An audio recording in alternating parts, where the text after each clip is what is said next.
저희 집사람이 하지 정맥류 수술을 받고 난 다음에 이렇게 서서 이렇게 오랫도록 뭐 하는 일이 좀 버겁고 힘든가 봐요. 그래서 저보고 가끔 설거지 하라고 그래요. 그래서 알았다고 가서 설거지를 하는데 어렵지 않아요? 괜찮아요? 근데 설거지 해놓은 이제 그 그릇들을 이제 이렇게 옆에 물 잘 빠지게 이렇게 내려가는 그 그릇 있잖아요. 거기에다가 이제 차곡차곡 엎어서 놓는데 이렇게 엎어놓고 난 다음에 이제 무슨 일을 하다가 갑자기 이제 커피가 먹고 싶어서 커피를 내렸어요. 가서 이제 컵을 꺼내는데 컵을 저 안쪽에다가 집어넣어서 그릇을 이쪽에다 놓고 그러니까 이게 평상시 써야 될 것을 내가 저 안쪽에다 놓으니까 이거 빼내는 게 이게 참 고역이더라고요. 그래서 다음에는 어떻게 했겠어요? 이제 잘 쓰는 거 여러 개 쓰는 것들은 앞쪽에다 아니면 빼기 쉽게 낮은 것들을 이렇게 주로 하고 이쪽으로 이제 조금 높은 것들 하고 그러면서 그렇게 쓰더라 이거예요. 제가 원하는 대로 그렇게 배치하는 거예요. 근데 다른 사람이 와서 그거 할 때에는 자기가 원하는 대로 안 돼서 또 뭐라고 짜증낼 수 있지만 어쨌거나 이건 내 스테이지니까 내가 하는 거야. 그죠? 내가 하는 거야. 내 뜻에 맞게 그렇게 배치를 하고 내 뜻에 따라서 그걸 꺼내서 쓰는 거예요. 여러분 오늘 말씀에 보면 아나니아라고 하는 선지자가 하나님께서 메시지를 주시는데 의아하게 생각하는 거예요. 하나님이 그랬어요. 집가라고 하는 거리 어디 가면 사울이라고 하는 청년이 있다. 너 거기 가라.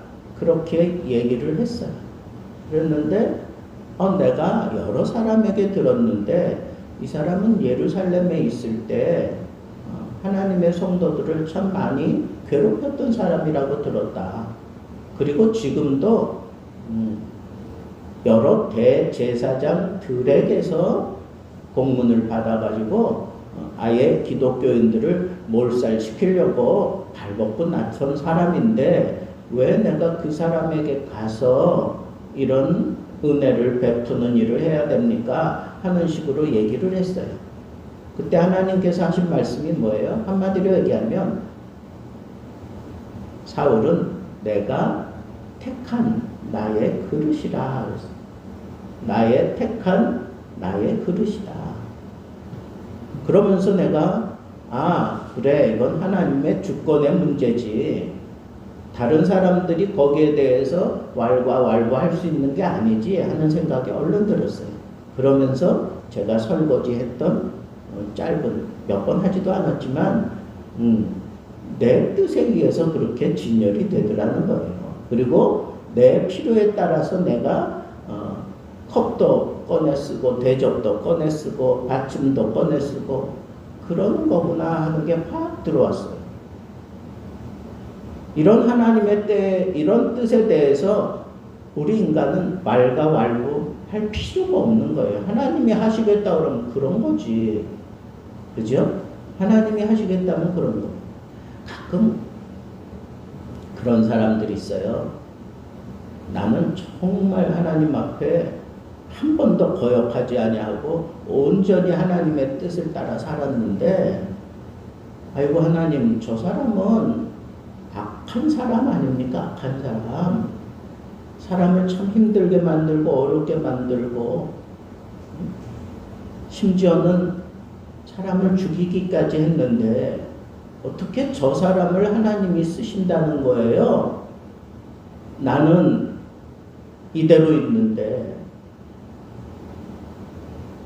하나님이 하나님의 뜻에 따라 결정하고 쓰시는 거예요. 그때에 그 사람이 필요한 것뿐이야. 나는 하나님이 쓰실 때를 기대하면서 하나님 앞에 최선을 다해서 살면 되는 거예요. 그렇죠? 그러니까 우리는 어떻게 해야 돼요? 우리 삶 속에서 최선을 다해서 살아야 돼. 남에게 시선 돌릴 필요 없어.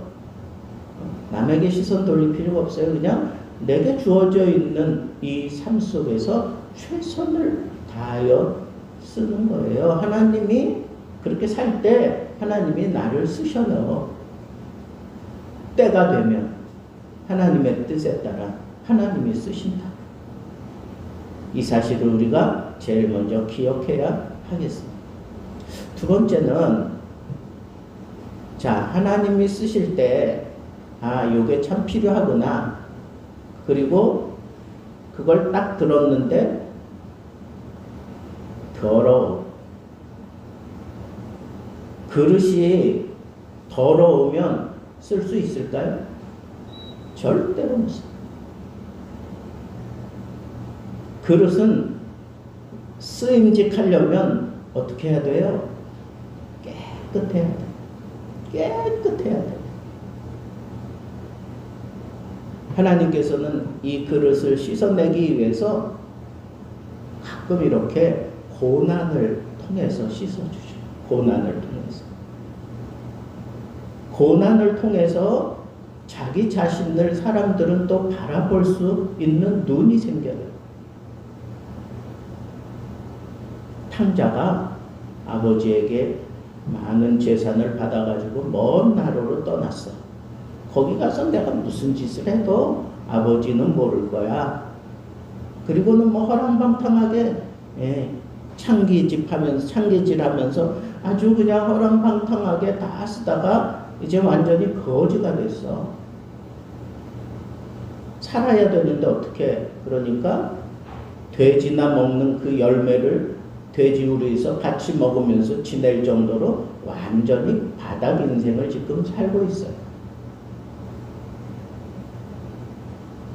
그 고난 속에서 이 탕자에게 빛이 임했어요.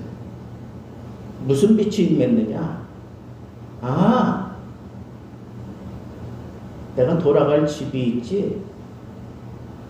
내 아버지 집에는 풍성하지. 내가 여기서 비참하게 살다 죽느니 부끄럽지만 아버지께로 가서 거기서 품꾼의 하나로 사는 것이 낫겠다. 그런 깨달음을 얻었어요. 그런 깨달음을 얻었어요. 그런데 그런 깨달음과 동시에 또 하나 깨달아진 게 있어. 그게 뭘까요? 내가 하늘과 아버지께 죄를 지었다. 내가 하늘과 아버지께 죄를 지었다.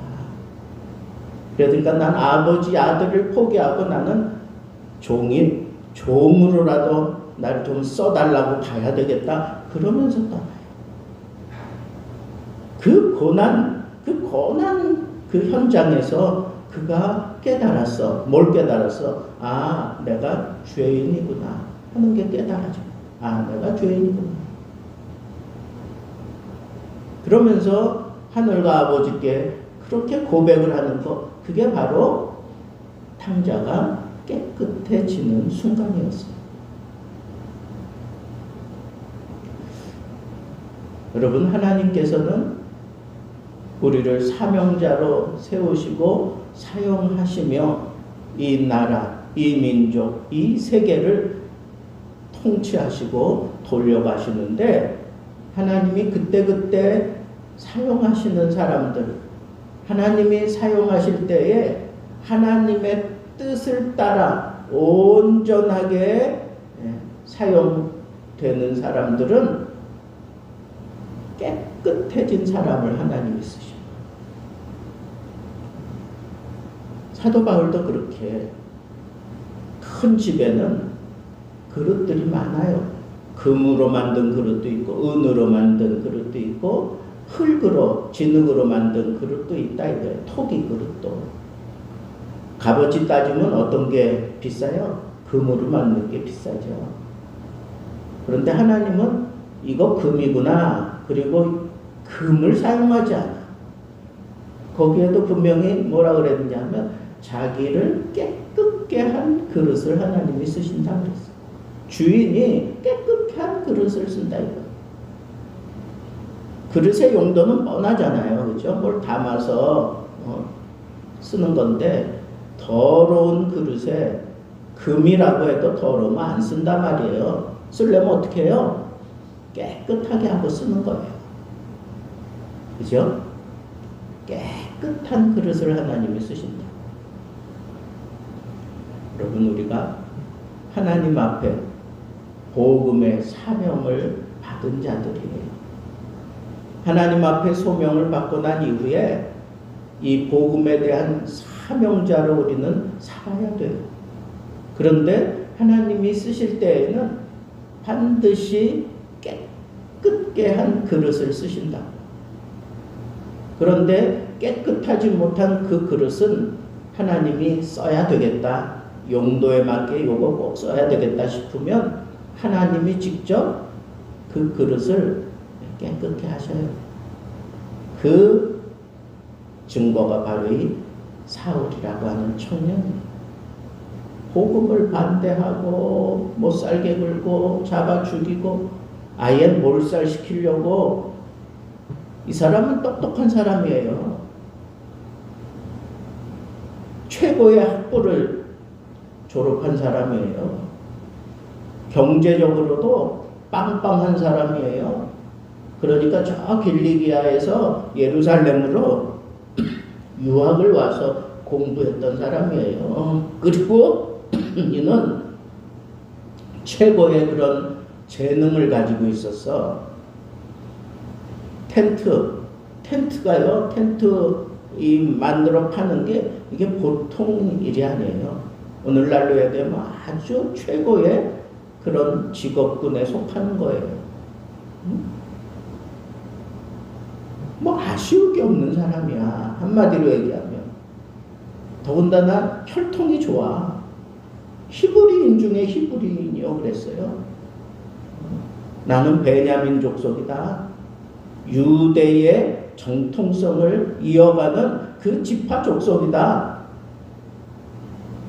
혈통 좋아. 근데 그 전승에 의하면 이 한 가지 흠이 있는데 말이 시원치 못하다 그랬어. 말 재주가 별로 없었대요. 그런데 그것뿐 아니라 바울을 그려놓은 그런 중세 시대에 바울을 그려놓은 그 인물화 보면 바울의 코는 매부리 코야. 아주 매부리 코고 그리고 머리도 벗겨지고 참 볼품없는 참 여러분들처럼 잘생겼으면 아마 대단했을 텐데 근데 볼품이 좀 없었나 봐요. 근데 학문이 뛰어나고 말재주는 없지만 어쨌거나 사람들을 감동시키는 그런 능력은 있었어요. 뭐 여러 가지 조건을 놓고 볼 때 하나님이 바울을 쓰시긴 쓰셔야 되겠는데 이 상태로는 못 쓰겠다는 거예요. 생각해 보세요. 지금 유대인들에게 아주 그냥 추앙을 받는 사람인데 기독교인들에게는 원수지 원수. 그래가지고 이 기독교인들 다 쓸어버리려고 공문서를 들고 이제 가다가 다메섹 도상에서 예수 그리스도를 환상 중에 보게 돼요. 그리고 난 다음에 갑자기 눈이 안 보여. 그래가지고 아무것도 할 수 없으니까 어느 집에 가서 거기 머물러 있는 동안에 하나님이 아나니아라고 하는 선지자를 보낸 거예요.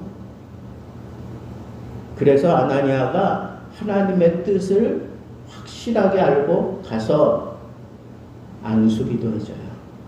안수기도 하는 동안에 바울의 눈에서 이 비늘 같은 것이 떨어지고 난 이후에 다시 보게 됐어요. 자, 하나님은 이런 고난을 통해서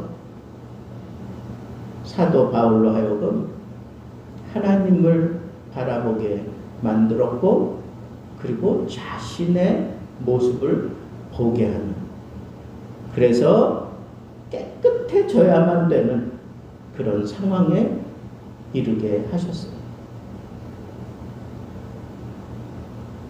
그런데 여러분 사도 바울이 3일 동안 식음을 전폐했다. 식음을 전폐했다. 이건 자기가 굉장한 충격을 받았다는 거야. 그죠? 나는 하나님을 위해서 지금 일하는 사람인데 왜 이런 일이 일어났습니까? 하나님 이게 도대체 무슨 일입니까? 그리고 길에서 나를 만나 주셨던 그 예수는 정말 하나님의 아들이란 말입니까? 하는 이런 충격이 사도 바울에게 임한 거예요. 왜 그가 유대인들이 막 부르짖는 그 소리에 편승해서 기독교인들을 핍박하기 시작한 걸까요? 예수를 하나님의 아들로 인정하지 못했기 때문에 그래. 그리스도로 인정할 수가 없었기 때문에 핍박한 거예요. 그러니까 사입이라고 생각하고 하나님을 위해서 깨끗하게 처단하려고 나섰던 사람이에요.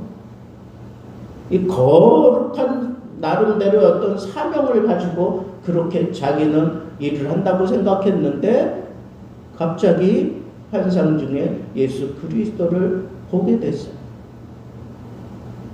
사울아, 사울아, 네가 어찌하여 나를 핍박하느냐.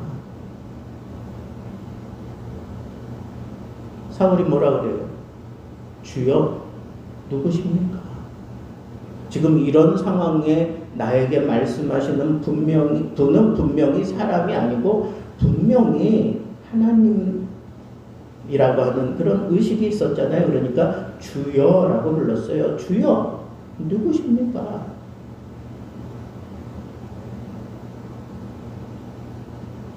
나는 네가 핍박하는 예수라. 예수 그리스도와 전격적으로 부딪혀 만났어. 예수 그리스도와 부딪혀 만나니까 자기가 그동안 가지고 있었던 이 모든 것들이 이게 다 허상인 걸 알았어요. 진리를 딱 보게 되는 그 순간 자기가 쥐고 있었던 세상에서는 가치가 있을런지 모르지만 참 진리를 보게 된 그 순간 이 모든 것들은 다 내려놓는 거예요. 다 비우는 거예요. 여러분, 이게 회개예요.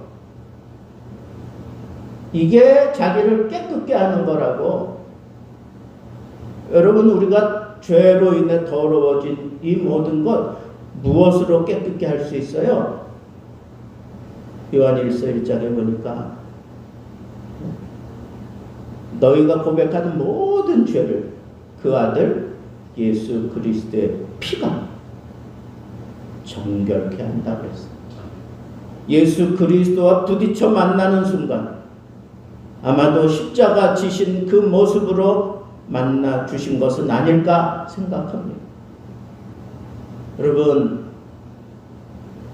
사도 바울이 그렇게 주여 누구십니까? 라고 그렇게 물었던 것은 정말 당신이 그리스도입니까? 라고 하는 그런 질문을 던진 겁니다. 정말 당신이 하나님의 아들입니까? 라고 하는 그런 질문을 던진 거예요. 그리고는 그 환상이 사라지고 난 이후에 눈이 멀었어요. 그리고는 식음을 전폐하고, 이거는 자기가 지금까지 살아온 인생이 이게 잘못된 거다. 자기는 하나님을 위해서 최고의 그런 하이웨이를 달려오고 있다고 생각했는데 이게 급브레이크 밟아야 되는 상황이 생겼잖아요. 그런데 마침 눈은 보이지 않아. 자기 인생 이제까지 내가 잘못 살았다 하는 생각이 드니까 어떤 마음이 들었겠어요? 아무것도 할 수가 없었어요. 먹을 수가 없었어. 식음을 전폐하고 그가 한 일이 뭐예요? 기도했다 그랬어. 기도. 식음을 전폐하고 기도했다. 왜 기도하는 거예요? 하나님의 뜻이 뭔지,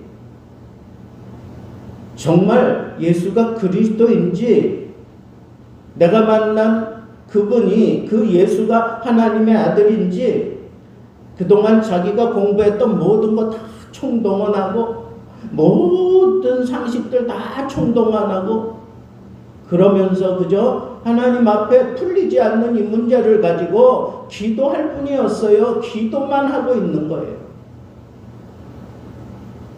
그럴 때 그가 기도하는 가운데 아나니아라고 하는 선지자가 와서 자기에게 기도해주고 자기 눈이 밝히 뜨게 될 것이라는 것을 하나님이 사울에게 보여주었어요. 그리고 이 아나니아에게도 지금 바울이 다 네가 와서 그렇게 할 것을 내가 다 보여주었다. 그리고 아나니아가 가서 기도해. 그 기도 내용을 한번 봅시다. 그 기도 내용이 뭐예요? 17절 우리 같이 읽읍시다. 17절 아나니아가 떠나 그 집에 들어가서 그에게 안수하여 이르되 형제 사울아 주 곧 내가 오는 길에서 나타나셨던 예수께서 나를 보내어 너로 다시 보게 하시고 성령으로 충만하게 하신다 하니 즉시 사울의 눈에서 비늘 같은 것이 벗어져 다시 보게 된지라. 일어나 세례를 받고 음식을 먹음에 강건하여 지니라. 여러분, 핵심이 뭐예요? 지금 아나니아가 안수하면서 기도하는 그 기도 핵심이 뭐예요? 네가 만났던, 길에서 만났던 그 예수께서 나를 보내어 너로 다시 보게 하신다. 여기 다시 보게 하신다. 누가? 네가 만났던 예수께서. 여러분, 그림이 그려지지 않습니까? 예수 만나기 이전에 바울이 봐왔더니 모든 것들은 뭐예요 도대체? 세상적으로는 최고의 어떤 그런 하이웨이를 달리고 있었던 게 틀림없어요. 모든 면에서. 그렇지만 우리 주님께서는 바울의 눈으로 하여금 다시 보게 하셔야 되겠다 하는 생각이 들어서 그 눈을 가리워 놓으셨어요. 그리고는 아나니아의 이 기도를 받으면서 저는 이게 지금 사도 바울이 사명자로 지금 하나님이 세우는 그 사명 임직 시기예요. 다시 보게 됐다는 거예요. 다시 보게 하신다. 예수 그리스도를 만나고 참 진리이신 예수 그리스도를 만나고 그리고 하나님의 사자를 통하여 세움을 받으면서 그 눈이 열리는 거예요. 그 눈이 새롭게 열리는 거예요. 다시 보게 되는 거예요.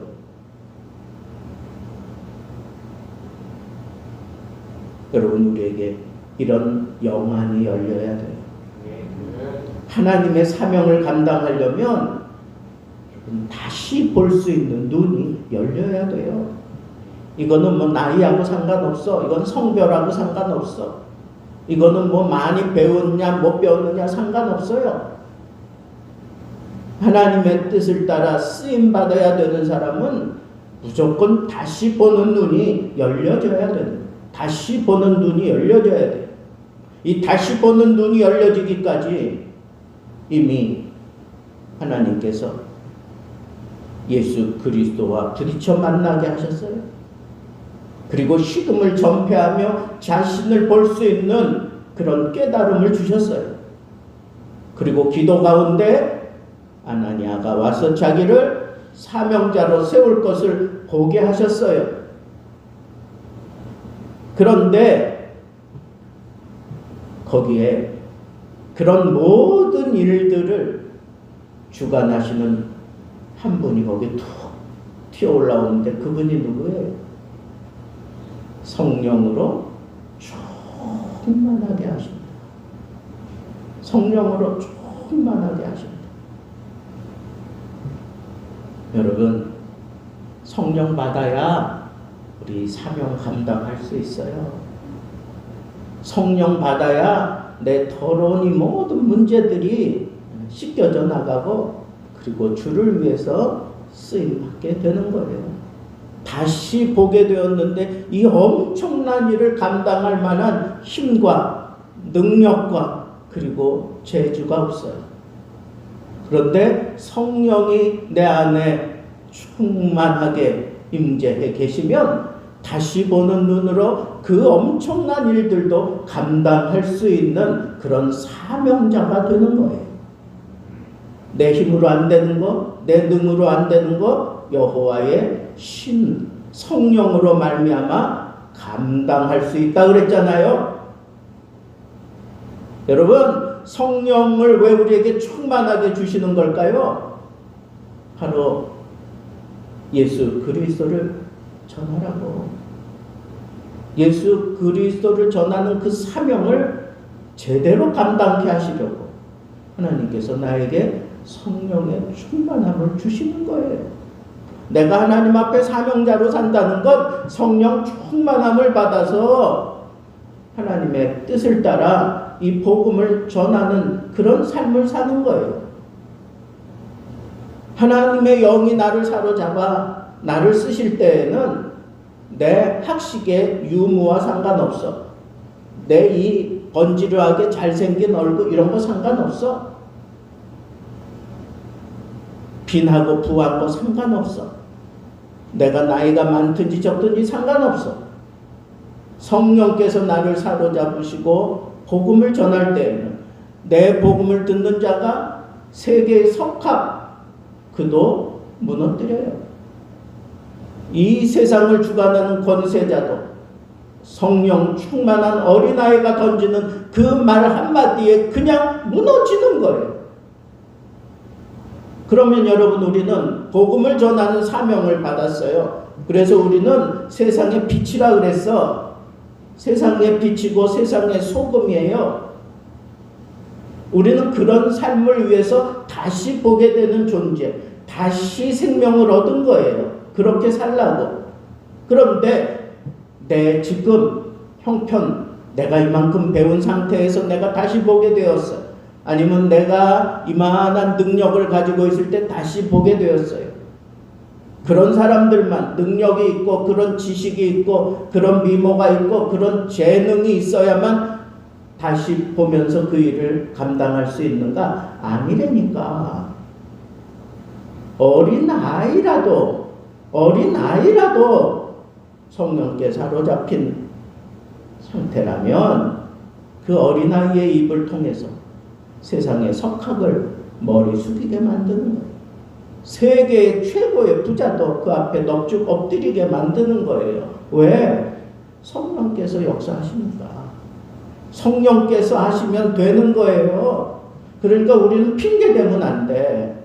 아이 목사님, 나 이제 교회 생활한 지 이제 겨우 1년 됐는데 나는 아무리 생각해도 성격이 그런데 나는 가진 게 없는데 어떻게 저 부자한테 가서. 요즘은 그냥 여자들이 다른 건 다 포기해도 이 미에 대해서는 포기 못하더라고. 응? 아우 쟤는 나보다 잘생겼는데, 물론 다 뜯어고친 거지만 그만큼 뭐 배경이 있고 그만한 뭐 능력이 있다는 거 아니에요? 그런 사람한테 가서 내가 이 모습으로 어떻게 복음을 전해요? 헛소리 하지 말라고. 그거 아니라고.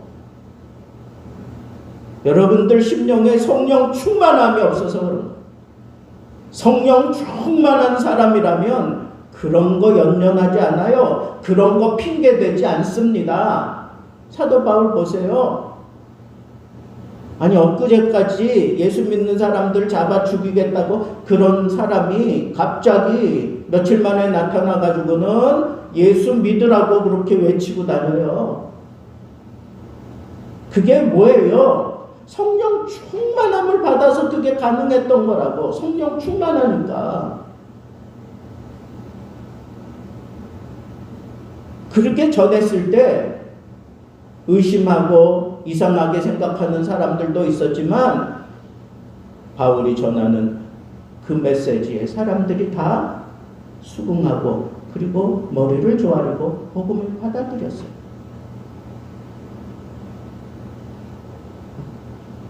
성령 충만함이 그런 힘과 용기와 그 일들을 이루게 만드셔요. 그런데 한 가지, 저 사람은 분명히 뭔가 있는데, 저 사람은 분명히 예수 믿는 사람이 맞는데, 저 사람이 저렇게 열심히 외치고 저런 열정을 내고 정말 저렇게 애쓰는 거 보니까 분명히 교회 다니고 예수 믿는 거는 맞는 것 같은데 왜 내 마음이 이렇게 시원찮아? 왜 내 마음이 끌리지 않아? 뭐 이런 사람들도 있어요. 왜 그런지 아세요? 전하는 게 잘못돼서. 바울이 이렇게 사명을 받고 난 다음에 나가서 외친 말씀을 한번 봅시다. 한번 보세요. 20절.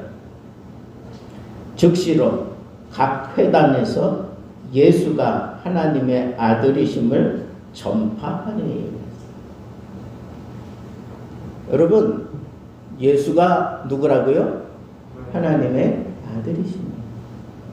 눈이 다시 떠서 보게 되면서 사도 바울이 그 가슴에 아주 새길 수 없는 분명한 진리를 그가 새겨놓는데 그게 뭐예요? 예수가 하나님의 아들이다. 기억나십니까? 야, 세상 사람들은 그렇다 치고 그러면 나를 지금 3년 동안 그렇게 모든 것 다 포기하고 따라다녔던 너희는 나를 누구라고 하느냐?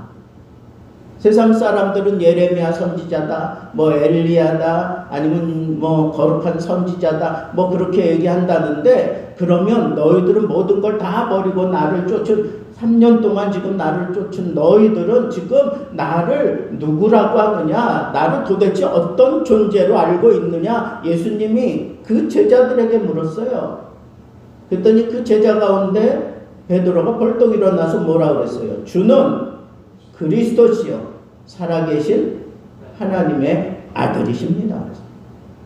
여기 사도 바울이 얘기하는 게 뭐예요? 예수가 하나님의 아들이다. 베드로가 신앙 고백했어요. 뭐라고? 주는 그리스도시요 살아계신 하나님의 아들입니다. 이 그리스도라고 하는 것과 하나님의 아들이라고 하는 것, 이건 동격이에요. 그 얘기가 그 얘기라는 거야. 그러니까 하나님의 아들이다라고 이렇게 외치는 사도 바울의 그 신앙은 뭐예요? 예수가 그리스도다. 예수가 그리스도다. 우리의 신앙관이 분명하게 바뀌는 게 그게 사명자예요. 내가 정말 이 사명의 길을 가는 것, 그것은 바로 예수가 하나님의 아들이다. 예수가 나의 구주다. 예수가 그리스도다 라고 하는 이 분명한 사실을 자기 가슴에 새기고 전하는 것. 이 신앙이 필요하다는 거예요. 이 신앙이. 그런데 예수가 나의 구세주가 되시고 예수가 나의 그리스도다 라고 하는 그런 고백을 하기까지 예수님이 홀로 걸어가신 길이 있어요. 그 길이 뭐예요? 십자가의 길.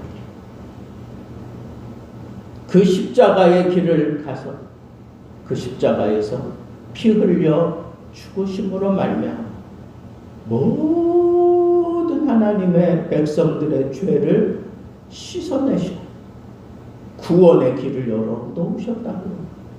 그것을 믿고 그대로 고백하는 게 그게 그리스도에 대한 고백이에요.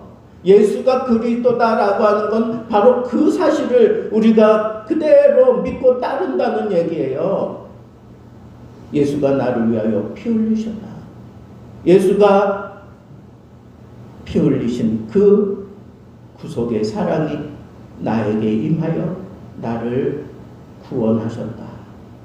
내 안에는 지울 수 없는 하나님의 아들 예수 그리스도가 계신다. 이 예수 그리스도 때문에 나는 가만히 있을 수가 없어. 그저 무조건 뛰쳐나가야 돼. 앞뒤 가리지 않고 무조건 뛰쳐나갔던 사도 바울처럼 우리도 그냥 뛰쳐나가야 돼. 그게 정상이에요. 그런 정상적인 삶을 살아야 된다고. 정말 예수가 나의 구세주라면 그런 고백을 하면서 우리가 나아갈 때 내가 하나님께 붙들려 쓰임 받는다는 그런 확신이 드는 거예요. 말씀을 맺겠습니다. 여러분, 사울이 사명자로 세워지는 그 순간에 예수가 그리스도다. 예수가 하나님의 아들이다. 라고 하는 신앙으로 중무장된 거예요. 그러면서 눈이 다시 떠진 거예요. 그리고 그 모든 일들이 일어나도록 성령이 충만하게 그를 덮었어요. 그러면서 그를 가렸던 그 비늘이 떨어지자마자 그는 견딜 수가 없었어. 왜?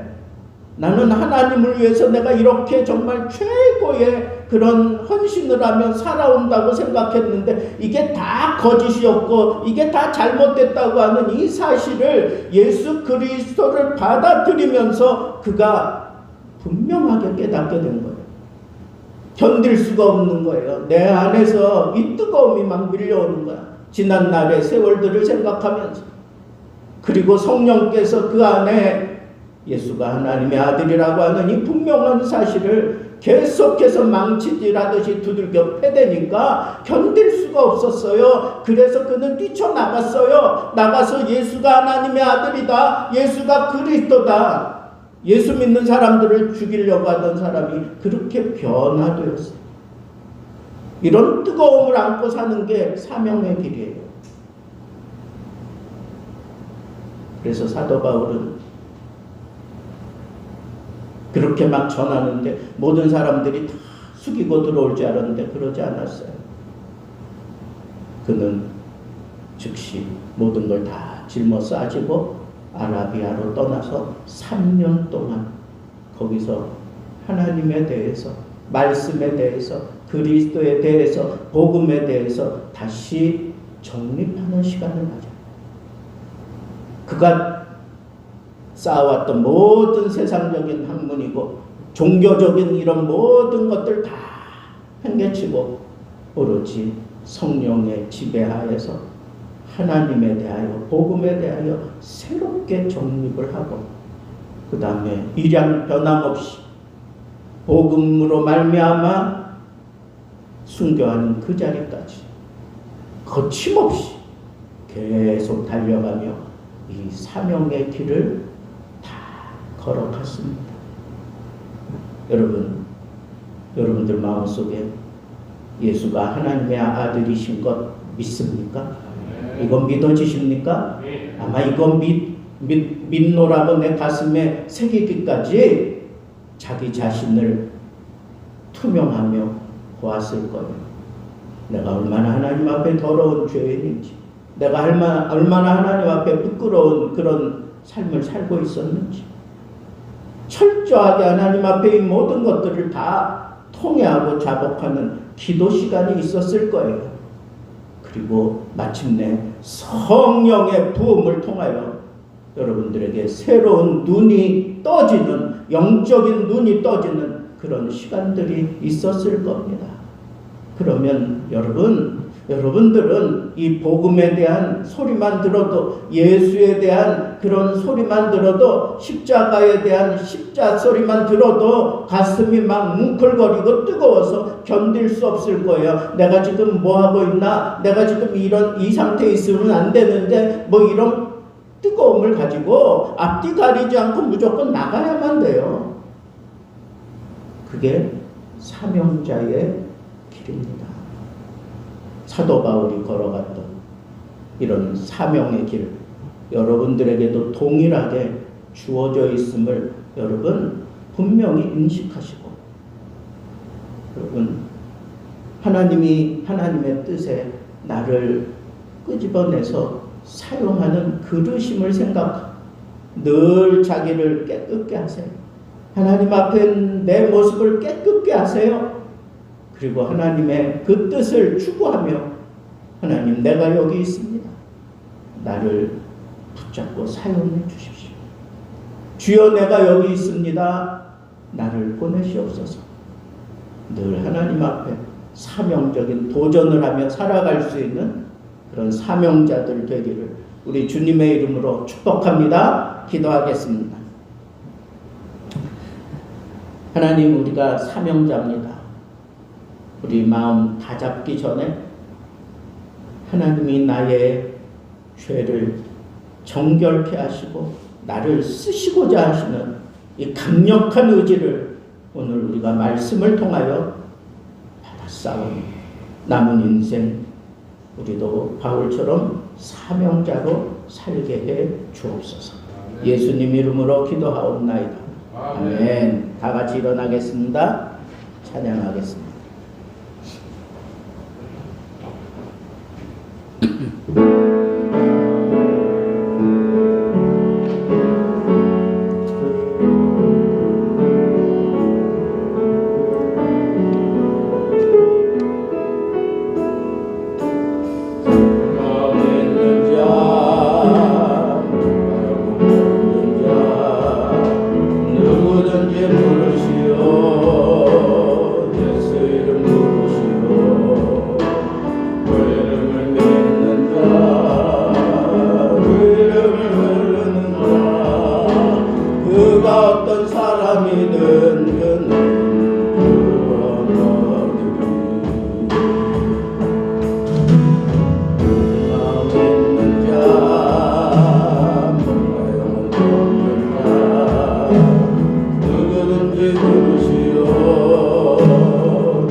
말씀 붙들고 하나님 나를 사용해 주옵소서. 다 같이 기도하겠습니다.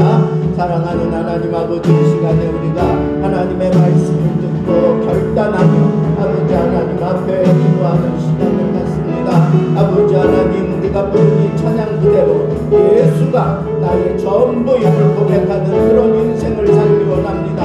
아버지 하나님, 내가 살아가는 이유도 바로 이 예수 그리스도를 증거하기 위함임을 고백하고 아버지 하나님의 뜻을 바라보며 하나님 앞에서 싸우니 주여 우리를 긍휼히 여겨주시고 불쌍히 여겨주시며 아버지 하나님 앞에 온전한 사명자로 세워져 쓰임받기 원합니다. 아버지 하나님, 사도 바울을 사명자로 세우시기까지 아버지 하나님 그를 정결케 하시려고 아버지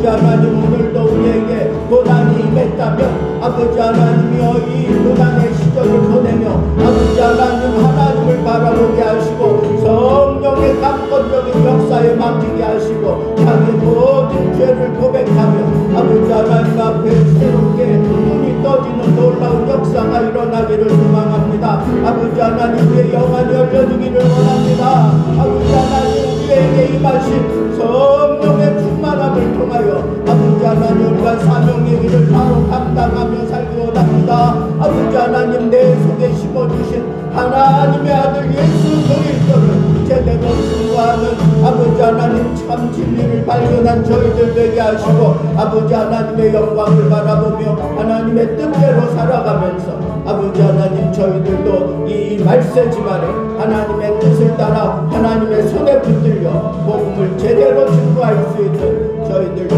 되도록 은혜를 베풀어 주시옵소서. 하나님의 함께해 주시옵소서. 하나님 아버지 감사합니다. 하나님이 우리를 구원하신 것은 바로 이 복음을 증거하라고 저희들을 구원하셨습니다. 그동안 우리가 세상에 쩌들어 살면서 하나님의 뜻을 제대로 추구하지 못하고 살면서 어두워진 우리의 눈을 하나님께서 걷어내시고 우리 눈앞에 예수 그리스도를 보게 하시고 십자가에서 방울방울 피 흘리며 우리를 위하여 구속의 피를 흘려주신 예수 그리스도를 바라보게 하시고 그 십자가 밑에 무너져 내린 모습으로 하나님 내 남은 인생 하나님의 영광을 바라보며 살겠습니다. 내 입을 벌려 복음을 증거하며 살겠습니다.